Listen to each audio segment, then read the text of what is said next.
بسم الله الرحمن الرحيم والحمد لله رب العالمين والصلاة والسلام على سيد المرسلين وعلى آله وصحبه أجمعين اما بعد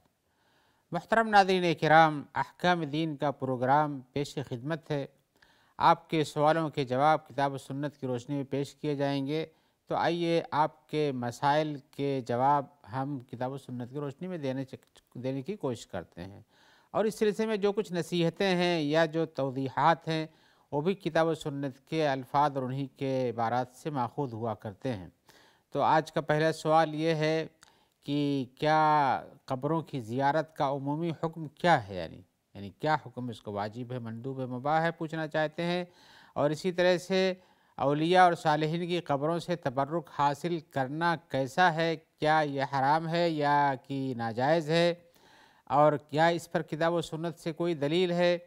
یہ سوال ہمارے پاس پہلے بھی آیا تھا، لیکن ہم اس پر کوئی تفصیلی جواب وقت کی تنگ دامانی کی وجہ سے نہیں دے سکے تھے، لیکن آج ہم بتانا چاہتے ہیں کہ اس کی توضیح بھی کرنا چاہتے ہیں، اس لیے کہ ایک عام بلوہ ہو گیا ہے اس سلسلے میں، لوگوں کے عقائد اور ان کے اعمال غلط راستے طرف جا رہے ہیں، اور دن بدن اس میں اضافہ بھی ہوتا جاتا ہے۔ تو ہم بتانا چاہتے ہیں کہ آپ نے جو شرعی حکم پوچھا ہے قبروں کی زیارت کے بارے میں، تو یہ ہے کہ قبروں کی زیارت مردوں کے لیے رسول اللہ صلی اللہ علیہ وسلم کے احکام اور افعال سے سنت ثابت ہے۔ یہ آپ نے خود بھی قبروں کی زیارت کی ہے، اور تو اپنے امت کے لوگوں کو ابھارا بھی ہے، گرچہ کہ شروع میں رسول اللہ صلی اللہ علیہ وسلم نے قبروں کی زیارت سے روک دیا تھا، یعنی قبروں کو دیکھنے کے لیے، مردوں کو دفن کرنے کے بعد ان کی زیارت کے لیے جایا کرو، ایسا کچھ آپ نے منع کر دیا تھا۔ اور یہ اس وجہ سے بات تھی کہ جاہلیت کا یہ طریقہ تھا کہ لوگ اپنے آباء و اجداد کی زیارت کے لیے جاتے تھے، اور وہاں فخر و مباحات بھی کرتے تھے، ان کو برابر یاد کرتے تھے۔ اس لیے نہیں جاتے تھے کہ ان کے لیے دعا کریں، ان کے لیے مغفرت کی طلب کریں، بلکہ ان کے ذریعے سے اپنے آپ ان کو یاد کرنے اور اپنے آپ کو یاد دلانے، اور اسی طرح سے اپنے فخر و مباحات کے لیے جایا کرتے تھے۔ اور یہ طریقہ اسلامی انداز میں غلط تھا، اس لیے رسول اللہ صلی اللہ علیہ وسلم نے شروع اسلام میں اس کام سے منع کر دیا اور کہا کہ ایسا نہیں کرو۔ اور کچھ دنوں کے بعد جب مسلمانوں کے اپنے عقائد درست ہو گئے اور ان کے اندر اللہ پر ایمان، اور اسی طرح سے اللہ سے سوال، اور اسی طرح سے اللہ کی ذات سے استمداد، یہ ساری چیزیں قوی ہو گئیں، مضبوط ہو گئیں، تو آپ نے فرمایا کنت قد نہیتکم عن زیارت القبور، ہم اس سے پہلے تمہیں قبروں کے پاس جانے سے، ان کی زیارت سے روک دیے تھے۔ الا فزوروها، لیکن اب حکم ہے کہ نہیں، قبروں کے لیے زیارت میں جاؤ، فإنها تذکر الآخرہ، اس لیے کہ وہ آخرت کو یاد دلاتی ہیں، اور ایک روایت میں فإنها تذکر الموت، اس لیے کہ وہ قبر کی زیارت وہاں جانے کے بعد تم کو موت کی یاد دلاتی ہے وہ۔ اور بلا شبہ جو آدمی قبروں میں جاتا ہے جانتا ہے کہ یہ ہمارے بڑے تھے، کیسے تھے، جیسے آج ہم اس زمین پہ چل رہے ہیں اس طرح سے یہ بھی چلتے تھے، اگر ہمارا دبدبہ ان کا بھی تھا، اور اسی طرح سے ہم جس طرح سے کارروائیاں کرتے تھے ہم وہ بھی کرتے تھے، جو اوقات ہمارے پاس تھے ان کے پاس بھی تھے، لیکن اب ان کا وقت آیا، چلے گئے۔ اور اس سے عبرت لینا چاہیے ہم کو بھی کہ اپنے دنیا میں اوقات اپنے اچھے گزاریں، اور اپنے آپ کو ہلاکت کے راستے میں نہ لے جائیں۔ موت کو یاد کرنے کا مقصود یہی ہے کہ کسی کی بھی جبر و استبداد اور اس کے ظلم و زیادتی ہو، یہ چلتی نہیں ہے، اور وہ کسی نہ کسی اس کا انتہا موجود ہے، لہذا اپنے کو انتہا پر پہنچنے سے پہلے نیک اعمال کو پیش کرنا چاہیے، اور یہ قبروں کے پہ جانے یا کہ قبروں کو موت کو یاد کرنے کا مقصود ہے۔ اور آخرت کو یاد دلانے کا مقصود یہ ہے کہ انسان کی صرف یہ دنیا کی زندگی نہیں ہے، آخرکار اس کو مرنا پڑتا ہے، اور جانے کے بعد یہاں سے جو کچھ کیا ہے آخرت میں پہنچ کر اس کا حساب و کتاب دینا ہے، لہذا مرنے کو یاد کرنا اور اس طرح سے قبر میں کے بعد جو ہے حشر کو یاد کرنا، یہ دونوں چیزیں انسان کی دنیا کی زندگی کو مناسب اور صالح عمل کی طرف لے جاتی ہیں۔ تو رسول اللہ صلی اللہ علیہ وسلم نے قبروں کی زیارت کا جو حکم دیا، اور آپ جاتے بھی تھے، مردوں کے لیے دعا کرتے تھے کہ اللہ تعالیٰ ان کی مغفرت فرمائے، ان کے اوپر اپنی رحمت نازل کرے، تو یہ چیز اب بھی باقی ہے۔ جو آدمی جائے اسے ان کے لیے، ان مردوں کی مغفرت کی دعا کرنی چاہیے، اور اسی طرح سے وہاں پہنچ کر سلام پڑھنا چاہیے، جیسے کہ ایک طریقہ آپ نے بتایا ہوا جس کے الفاظ ہم ابھی سناتے ہیں، تو یہ طریقہ کار ہے۔ تو گویا کہ قبروں پہ جانے کے دو مقاصد ہیں، ایک تو ان کے لیے دعا کرنا، اور دوسرا مقصد یہ ہے کہ اپنی زندگی کو بھی اسی راستے پہ پہنچنے والی دیکھنا اور یاد کرنا موت کو اور آخرت کو یاد کرنا، تاکہ آدمی اپنی اصلاح کیے رہے، بگاڑ کے راستے پہ نہ جائے۔ اور آپ نے جو طریقہ بتایا سنت کا کہ انسان جائے تو کیا کرے، وہ طریقے میں یہ آپ جو آپ اللہ کے رسول نے دعا کیا ہے، جو طریقہ بتایا ہے کہ کیا کرنا چاہیے، اس سے آپ کو بھی یہی بات ملے گی کہ جانے کا مقصود کیا ہے، کہ ہم ابھی موجود ہیں، ہم بھی تمہارے پیچھے اسی جگہ پہ پہنچیں گے۔ اللہ تعالی ہم سے جو لوگ مر چکے ہیں ان کی رحمت فرمائے، اور جو باقی ہیں ان پر بھی رحمت فرمائے، اور اسی طرح سے اللہ تعالی تم کو بھی عافیت دے، مردوں کو وغیرہ ہیں، اور ہم کو بھی عافیت عطا فرمائے، اور اللہ تعالی ہم کو ان کے اجر سے محروم نہ کر، اور ان کے بعد ہمیں آزمائش میں نہ ڈال کہ ہم ابھی اللہ سے اپنے لیے بھی دعا کریں کہ آزمائش میں نہ ڈال کہ اپنے آپ کو ہم گمراہ کر لے جائیں، اور ہماری بھی مغفرت کر دے، ان کی بھی مغفرت کر دے۔ یہ خلاصہ تھا اردو میں جو ہم نے بتایا کہ رسول اللہ صلی اللہ علیہ وسلم نے جو دعا بتائی ہے، وہ دعا یہ ہے کہ السلام علیکم اہل الدیار من المؤمنین والمسلمین، اس قبرستان میں رہنے والے مسلمان اور مومن بھائیوں کو سلام،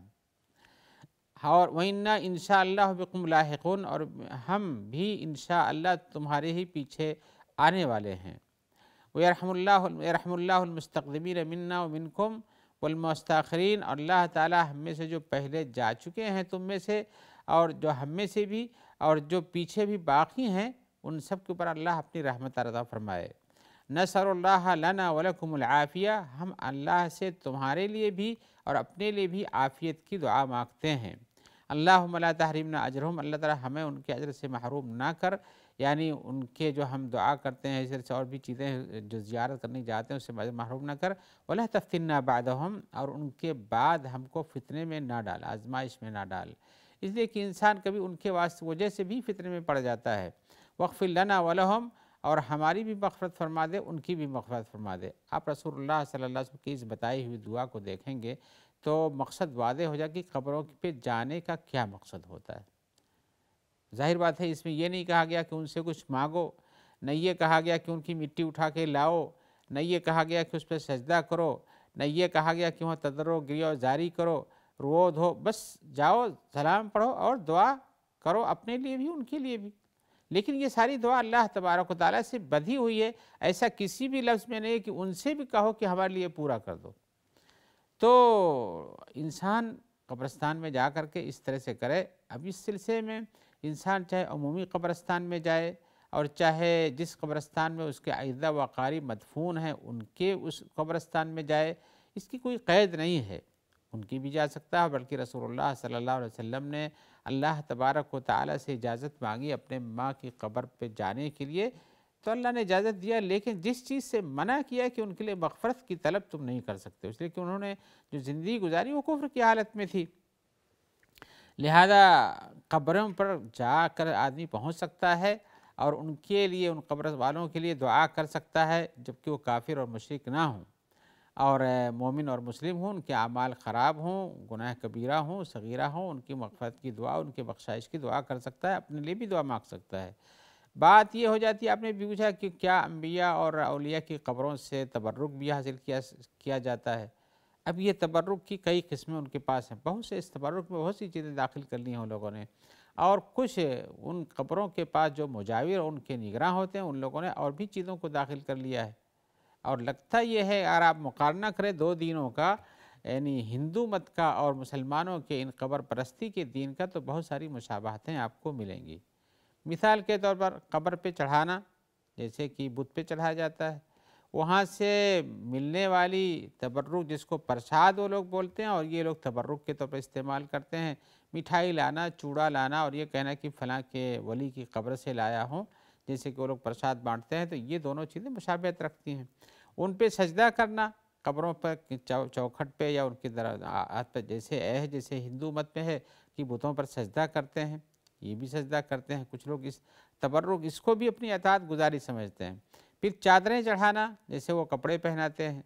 اور اسی طرح سے اس کا رنگ و روپ کرنا اور بنانا، دیواریں بنانا، سازگار بنانا، اس کے گویا کی ایک عبادت گاہ بنا دی جاتی ہے، دیواریں کھڑی کرنا، سب کچھ کرنا، یہ سب اسی سے مشابہت رکھتا ہے۔ اور ساتھ میں جو مقصد تھا کہ مغفرت کی دعا کرو، وہ چیز محذوف ہو جاتی ہے، بلکہ جا کر کے ان سے استمداد بھی کرتے ہیں، جیسے کفار اپنے بتوں سے استمداد کرتے ہیں کہ ہم کو یہ دے دو، ہم کو وہ دے دو، ہماری مدد کر دو، ہمارا فلاں کام کر دو۔ بلکہ کچھ تو اس میں سے ایسے بھی ہیں جو چیلنج بھی کر کے جاتے اور آتے ہیں کہ اگر ہمارا نہیں کرو گے تو ہم تمہاری عبادت بند کر دیں گے، تمہاری قدر بند کر دیں گے، ایسا کریں گے۔ گویا کہ اپنے سامنے بھی سمجھتے ہیں کہ یہ کچھ کرنے کے لائق نہیں ہے، اس کو بھی ڈانٹ ڈپٹ کے آتے ہیں۔ اور جو ایسے مسلمان بھی ہیں کہ جاتے ہیں قبرستان پر تو وہ انہی سے استمداد، ان کو ڈرتے ہیں، ان کو سجدہ کرتے ہیں، ان کے قریب سے گزرتے ہوئے بچتے ہیں، بلکہ ان کے نام کی قسم بھی کھاتے ہیں، جبکہ قسم اللہ کے نام کی کھائی جانی چاہیے تھی۔ وہاں سے گزرتے ہوئے اگر قبہ بنا دیکھتے ہیں تو جھک جاتے ہیں۔ بہت ساری خرافات ہیں، آپ خود ہی آگاہ ہوں گے۔ میں یہ بتا رہا تھا کہ اس قبر پرستی میں یا تبرک کی بات جو آپ پوچھ رہے ہو، اس تبرک میں تو بہت ساری چیزوں کو لوگوں نے ہندو مت مذہب سے لے کے اس میں داخل کر دیا ہے، اور یہ چونکہ کمائی کا ذریعہ ہے لوگوں کے، وہاں پر کتنی ساری دکانیں لگتی ہیں، ان کی خرید و فروخت ہوتی ہے، پھر وہ چیزیں جو چڑھائی جاتی ہیں واپس پھر آ جاتی ہیں، پھر وہ خرید و فروخت مسلسل سلسلہ جاری ہوتا ہے۔ تو میں یہ بتانا چاہتا ہوں کہ صحابہ کرام کے دور میں ایسا نہیں تھا، تابعین اور اتباع تابعین ائمہ کرام کے دور میں ایسا نہیں تھا، اور نہ مسلمانوں سے یہ مطلوب ہے۔ رسول اللہ صلی اللہ علیہ وسلم نے اسی خوف کے تحت لوگوں کو قبروں کی زیارت میں جانے سے شروع میں منع کیا تھا کہ ان کے عقیدے میں کمزوری ہے، اور آج بھی وہ کمزوری ہمارے درمیان در آئی ہے، پہنچ گئی ہے۔ لہذا اس سلسلے میں لوگوں کو کوشش کرنا چاہیے کہ سلسلہ جاری رکھنا ہے، اللہ سے رکھیے، تعلق اپنا اللہ سے رکھیے، مانگیے اللہ سے مانگیے، جھکیے اللہ کے لیے جھکیے، رکوع کیجیے اللہ کے لیے کیجیے، سجدہ کیجیے اللہ کے لیے کیجیے۔ بہت ساری چیزیں اس میں ملی ہوئی ہیں۔ تو آپ نے جو کہا ہے کہ یہ تبرک قبروں سے حاصل کرنا، تو حقیقت یہ ہے کہ قبروں سے تبرک حاصل کرنا یہ حرام ہے،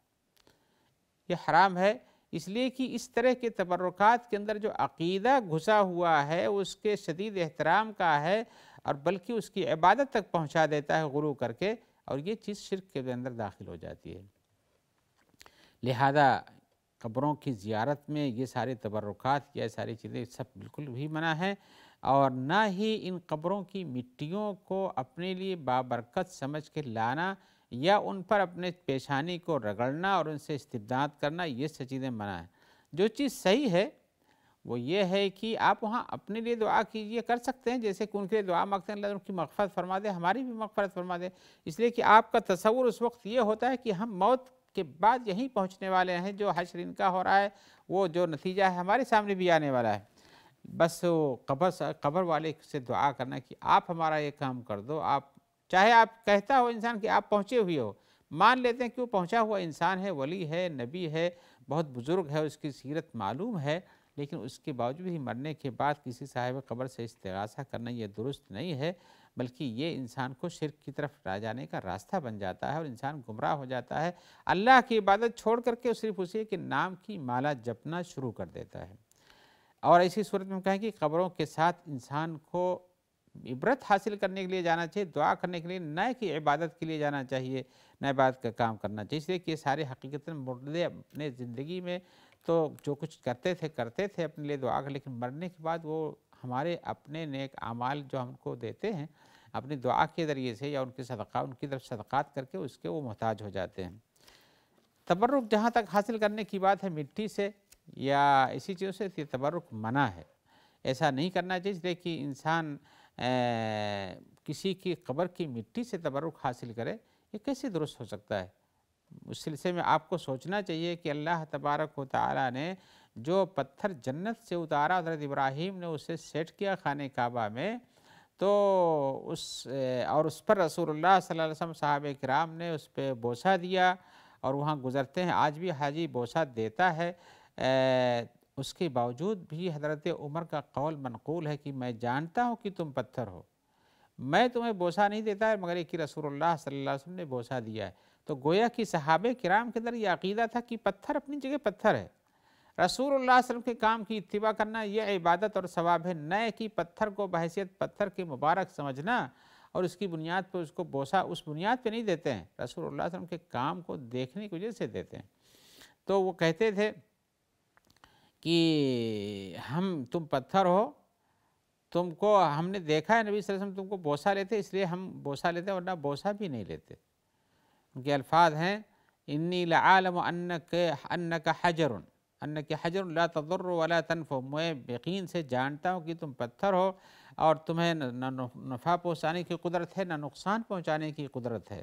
ولولا انی رأیت النبی صلی اللہ علیہ وسلم یقبلک ما قبلتک، اور اگر ہم نے رسول اللہ صلی اللہ علیہ وسلم کو یہاں پر بوسہ لیتے نہ دیکھا ہوتا تو ہم بھی تمہیں بوسہ نہیں لیتے۔ تو ایسی صورت میں جب وہ جنت سے اتارا ہوا پتھر جس کو رسول اللہ صلی اللہ علیہ وسلم نے بوسہ دیا اور یہ سب ہوتا رہا، اور اب صحابہ کرام آج بھی حاجی کرتے ہیں، وہاں پر انسان اس سے برکت یہ نہیں حاصل کر سکتا ہے، تبرک نہیں لے سکتا ہے، تو یہ عام مٹی میں کون سی تبرک کی بات ہے۔ لیکن وہاں بھی کچھ گمراہیاں موجود ہیں،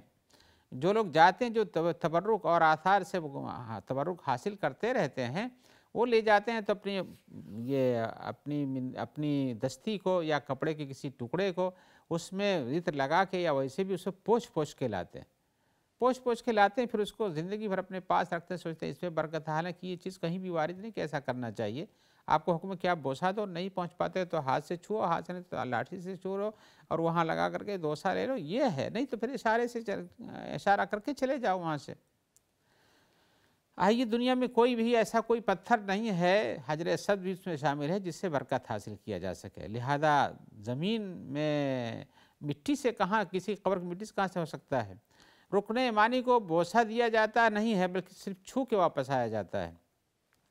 لہذا اس سے باز آ جانا چاہیے۔ اور پتھر یا زمین کی مٹی یا وہ مردہ کوئی بھی مرنے کے بعد جو زندہ نہیں مردے کے حکم میں ہے، اسے کوئی استمداد کرنا یہ درست نہیں ہے، لہذا یہ خطیر مسئلہ ہے، اس پر توجہ دینے کی ضرورت ہے، عقل سے سوچنے کی ضرورت ہے۔ قرآن و حدیث میں اس کے لیے کوئی ثبوت نہیں ہے، لہذا تبرک حاصل کرنا یا اسی طرح سے یہ حاصل کرنا یہ سب غلط ہے۔ ہم اس نصیحت کے ساتھ یہ چاہتے ہیں کہ اس چیز کو ہمیشہ یاد رکھنا چاہیے،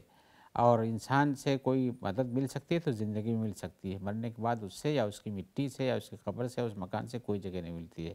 کوئی چیز حاصل نہیں ہوتی ہے۔ اللہ تعالیٰ سب کو اچھی توفیق دے۔ اور آئیے ہم اس سے تفصیل اور بیان کے بعد آپ سے اجازت چاہتے ہیں، انشاءاللہ دوبارہ ملاقات ہوگی تو آپ کے دیگر مسائل کے جواب ہم دینے کی کوشش کریں گے۔ اللہ تعالیٰ آپ کو خیر سے رکھے، اور جو لوگ آپ تک اس پروگرام کے پہنچانے میں مددگار ہوتے ہیں ان سب کو بھی اللہ تعالیٰ خیر عطا فرمائے اور اپنی نوازش عطا کرے۔ السلام علیکم ورحمۃ اللہ وبرکاتہ۔